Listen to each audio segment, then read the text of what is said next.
Hello student, my self Shailesh Kumar Maurya और आज हम अपने MS चौहान के क्वेश्चन आंसर की सीरीज़ को फर्दर कंटिन्यू करते हैं। आज हम करेंगे आपके अल्कीन्स के लेवल 1 का क्वेश्चन 199। क्वेश्चन 199 में हमसे क्या पूछ रखा है, यहाँ पे आपको एक अल्कीन दे रखा है CH2 double bond CH CH2I, ठीक है। इसके ऊपर हमको किसके साथ में रिएक्शन करनी है, HI के साथ में करनी है और ये हमको एक्सेस में दे रखा है। देखिए ये काफ़ी इंपॉर्टेंट क्वेश्चन है, आपको इससे कई सारे कॉन्सेप्ट सीखने को मिलेंगे। अगर आप इसमें कराओगे तो इसमें मार्कोनिकॉफ रूल के हिसाब से एडिशन हो जाएगा। तो अगर मार्कोनिकॉफ रूल के हिसाब से एडिशन हो जाएगा तो यहाँ पे क्या आ जाएगा, CH2H आ जाएगा, फिर यहाँ पे क्या आ जाएगा, CHI आ जाएगा और बगल वाले कार्बन पे तो पहले से क्या है, एक आयोडीन आपका मौजूद है। देखिए जब भी दो आयोडीन ग्रुप अगल बगल होते हैं तो ये कंडीशन होती है अनस्टेबल। ये कंडीशन अनस्टेबल होती है। ऐसा क्यों होता है? Because of steric hindrance. काफ़ी ज़्यादा एक दूसरे को स्टेरिक हिंड्रेंस देते हैं, जिसकी वजह से क्या होता है, दो आयोडीन ग्रुप अगल बगल अनस्टेबल होते हैं। लेकिन ऐसा आप ब्रोमीन या क्लोरीन के साथ में नहीं देखते हो। आयोडीन के लार्ज साइज की वजह से ऐसा होता है, ठीक है। तो यहाँ से क्या होगा, इस तरह से आयोडीन क्या होगा, फिर से आपका निकल जाएगा, ठीक है, क्योंकि अनस्टेबल है। तो अगर आयोडीन आप निकाल दोगे तो क्या बन जाएगा, CH3CH डबल बॉन्ड CH2, ठीक है। अब हमने तो HI एक्सेस में ले रखा था तो फिर से HI के साथ में रिएक्शन होगी और क्या बन जाएगा, CH3CH, यहाँ पे I आ जाएगा और यहाँ पे CH3, ये हमारा फाइनल प्रोडक्ट बनेगा, ठीक है। तो आप जैसा कि देख सकते हो ये हमें किस ऑप्शन में दे रखा है, ऑप्शन बी में दे रखा है, तो वो हमारा क्या हो जाएगा, करेक्ट आंसर हो जाएगा, ठीक है। Question 200, the rate constant for a reaction can be increased by dash the stability of the reactant और dash by the stability of the transition state. बहुत ही आसान सा क्वेश्चन है और लॉजिकल है एकदम। देखिए मैं आपको ये बोलता हूँ कि देखिए हम बात कर रहे हैं रिएक्टेंट की बात कर रहे हैं और एक बार हम बात कर रहे हैं इंटरमीडिएट की बात कर रहे हैं, ठीक है। देखिए रिएक्टेंट जो है, अगर रिएक्टेंट स्टेबल होगा, आप एक ऐसा केस समझिए कि जब रिएक्टेंट क्या है, स्टेबल है। अगर रिएक्टेंट स्टेबल है तो क्या वो रिएक्शन करना चाहेगा क्या? नहीं। रिएक्टेंट अगर स्टेबल है, वो पहले से ही स्टेबल कंडीशन में है, तो वो कभी भी किसी से रिएक्शन नहीं करना चाहेगा। लेकिन अगर वो क्या हो रहा है, अनस्टेबल है, अगर रिएक्टेंट क्या हो जाए, अनस्टेबल हो जाए, तो वो रिएक्शन के क्या हो जाएगा, कैपेबल हो जाएगा। तो इसीलिए रिएक्टेंट को क्या होना चाहिए, अनस्टेबल होना चाहिए, ठीक है।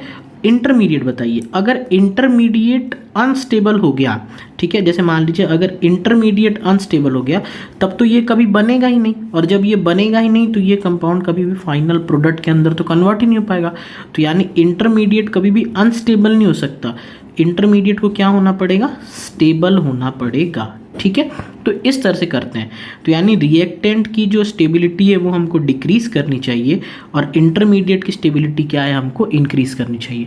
तो आपका देखिए जो सी ऑप्शन है उसमें डिक्रीजिंग कॉमा इंक्रीजिंग लिखा है, तो वो ऑप्शन क्या हो जाएगा, हमारा करेक्ट हो जाएगा, ठीक है। क्वेश्चन 201, क्वेश्चन 201 आपका क्वेश्चन है कि दो अल्कीन दिया है, H+ के साथ में हीट करना है तो एक डाइमराइजेशन रिएक्शन होगी, आपको उसका प्रोडक्ट बताना है। ऐसे रिएक्शन हमने कई बार कर लिए हैं। देखिए CH2 डबल बॉन्ड CH2 है और एक अल्कीन हमको और दे रखा है, कुछ इस टाइप से अल्कीन है, ठीक है। अब बात आती है H+ के साथ में रिएक्शन करना है, तो पहला आपके दिमाग में यही क्वेश्चन आना चाहिए कि सर H+ के साथ में पहले कौन सी अल्कीन रिएक्शन करेगी, ये अल्कीन रिएक्शन करेगी या ये अल्कीन रिएक्शन करेगी। तो देखिए ये है एक इलेक्ट्रोफाइल, ठीक है, इसको चाहिए इलेक्ट्रॉन। जिस भी डबल बॉन्ड के पास ज़्यादा इलेक्ट्रॉन होगा वो क्या करेगा, इससे रिएक्शन करना चाहेगा, ठीक है। तो अब बताइए ज़्यादा इलेक्ट्रॉन इन दोनों में से किसके पास प्रेजेंट है, इसके पास या इसके पास? ज़्यादा इलेक्ट्रॉन इसके पास है, क्यों? क्योंकि इसके पास में ज़्यादा +I वाले ग्रुप है, तो इसके पास ओवरऑल इलेक्ट्रॉन क्लाउड ज़्यादा है। तो अगर इलेक्ट्रॉन क्लाउड ज़्यादा है तो इसके साथ में रिएक्शन होगी, ना कि इसके साथ में, ठीक है। तो चलिए इसके साथ में अगर रिएक्शन होगी H+ की तो हम समझ गए। तो पहले आपका प्रोडक्ट क्या बन जाएगा, CH3, यहाँ पे CH3, इसके ऊपर आ जाएगा प्लस चार्ज और यहाँ पे हो जाएगा CH3, ठीक है। अब इसके ऊपर किसका एडिशन होगा, इस वाले अल्कीन का एडिशन होगा। तो चलिए इसको मैं थोड़ा सा इस टाइप से बना देता हूँ, ठीक है। यही आपका स्ट्रक्चर है, यहाँ पे है प्लस चार्ज और एक है हमारे पास है CH2 डबल बॉन्ड CH2, इन दोनों की रिएक्शन होनी है। तो ये क्या होगा, डबल बॉन्ड इसके ऊपर इस तरह से अटैक करेगा, ठीक है। तो देखिए हमारा क्या बन जाएगा स्ट्रक्चर, हमारा इस तरह से स्ट्रक्चर बन जाएगा, ठीक है। और इस वाले कार्बन के ऊपर क्या आ जाएगा, प्लस चार्ज आ जाएगा।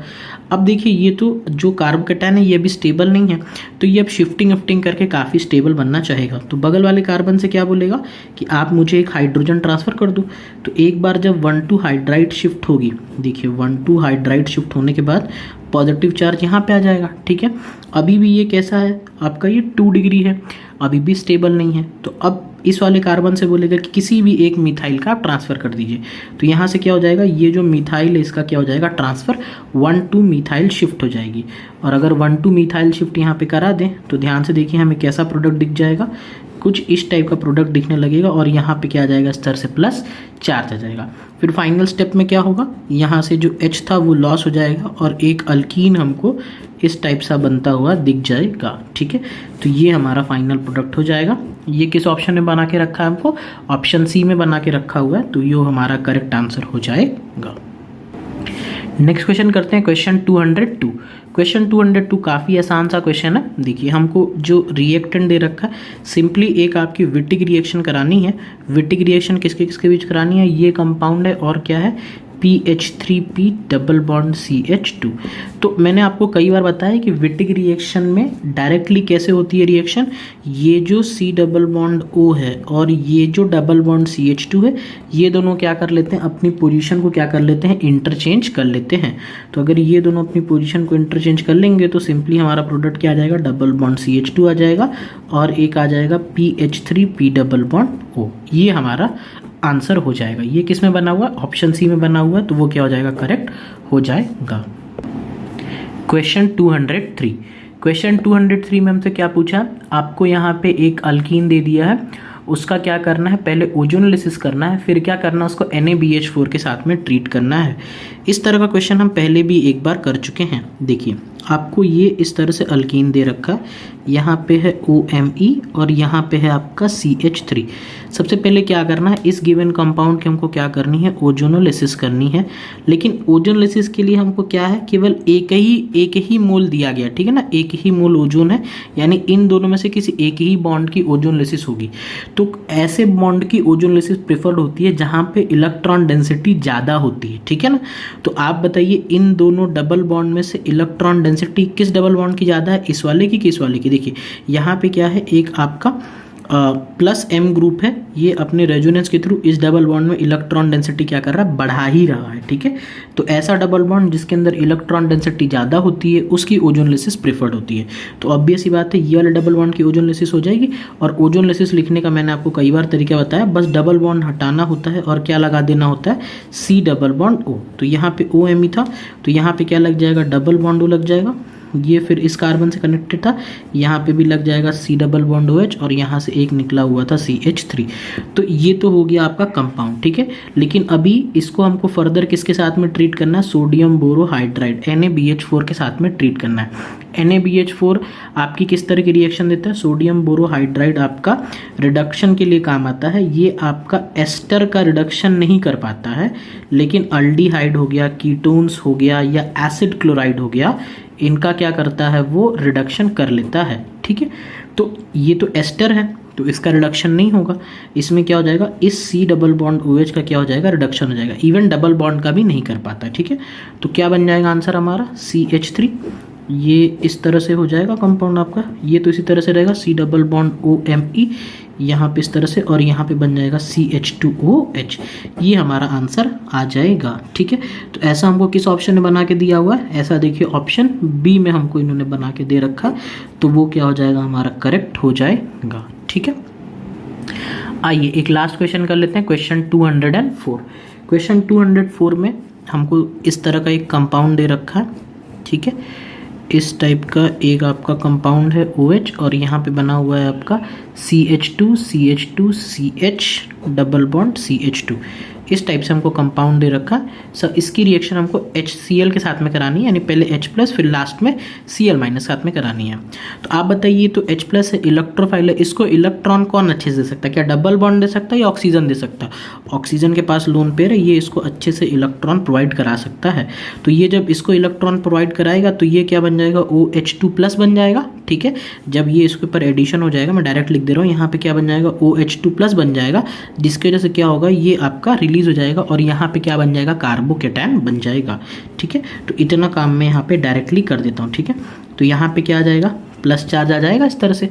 ठीक है, ये हो गया डबल बॉन्ड, और देखिए इस तरह से हमारा क्या होगा, ये इस तरह से मौजूद है। ठीक है, अब देखिए इसमें यहाँ पे एक रेजोनेंस भी हो सकता है, ये इस तरह से क्या करेगा, रेजोनेंस कर जाएगा। तो अगर रेजोनेंस कर जाएगा तो उसके बाद क्या बन जाएगा, ये इस तरह शिफ्ट हो जाएगा, यहाँ पे आ जाएगा प्लस चार्ज, और ये कंपाउंड कुछ इस टाइप से है। ठीक है, अब देखिए, अब कई लोग के दिमाग में इस तरह से क्वेश्चन आ रहा है कि सर इस रेजोनेंस को कराने की ज़रूरत क्या थी, क्योंकि जैसे ही आपने रेजोनेंस कराया तो यहाँ से आपको क्या एक रिंग बनता हुआ स्ट्रक्चर दिख रहा है आपको, इस तरह से आप एक रिंग बनाता हुआ स्ट्रक्चर यहाँ पे आपको दिखना चाहिए। ठीक है, अगर आप नहीं कराते तो वो चीज़ आपको नहीं दिखती। ठीक है, तो क्या हो जाएगा, सिंपली इस तरह से ये यहाँ पे इस तरह से अटैक कर देगा। तो अटैक कर देगा तो देखिए क्या बन जाएगा, यहाँ पे ये हो गया डबल बॉन्ड, और ये देखिए 1 2 3 4 5 6, सो एक 6 मेंबर्ड की इस तरह से क्या होगी, रिंग बन जाएगी। और रिंग बनने के बाद अगर आप देखोगे तो यहाँ पे इस वाले कार्बन पे क्या आ जाएगा, इस तरह से प्लस चार्ज आपका आ जाएगा। सॉरी, यहाँ पे प्लस चार्ज नहीं आएगा, इस वाले कार्बन पे क्या आ जाएगा, प्लस चार्ज आ जाएगा। ठीक है ना, क्योंकि देखिए इस कार्बन से अटैच हो रहा है, तो जो अटैचिंग कार्बन है उसके बगल वाले, इस वाले कार्बन पे प्लस चार्ज आना चाहिए था, उसके बगल वाले कार्बन पे क्या आ जाएगा, प्लस चार्ज आ जाएगा। फिर फाइनली इसी कार्बन के ऊपर क्या होगा, Cl- अटैक करेगा, और हमारा जो फाइनल प्रोडक्ट होगा उसको हम यहाँ पे बना देते हैं। तो हमें इस तरह का एक फाइनल प्रोडक्ट आपका दिख जाएगा। ठीक है, तो यहाँ पे क्या आ जाएगा, Cl आ जाएगा, और ये हमारा आंसर हो जाएगा। ठीक है, तो ऐसा हमको किस ऑप्शन में बना के दे रखा है, ऐसा हमको ऑप्शन डी में बना के दे रखा है, तो वो क्या हो जाएगा, हमारे लिए करेक्ट आंसर हो जाएगा। ठीक है, तो ये थे कुछ क्वेश्चन हमारे MS चौहान के। अगर आपको किसी और क्वेश्चन का वीडियो सोल्यूशन चाहिए तो चैनल को सब्सक्राइब करें और कमेंट सेक्शन में क्वेश्चन नंबर लिखें, उसका वीडियो सोल्यूशन आपको प्रोवाइड करा दिया जाएगा। So that's all for today and thank you for watching.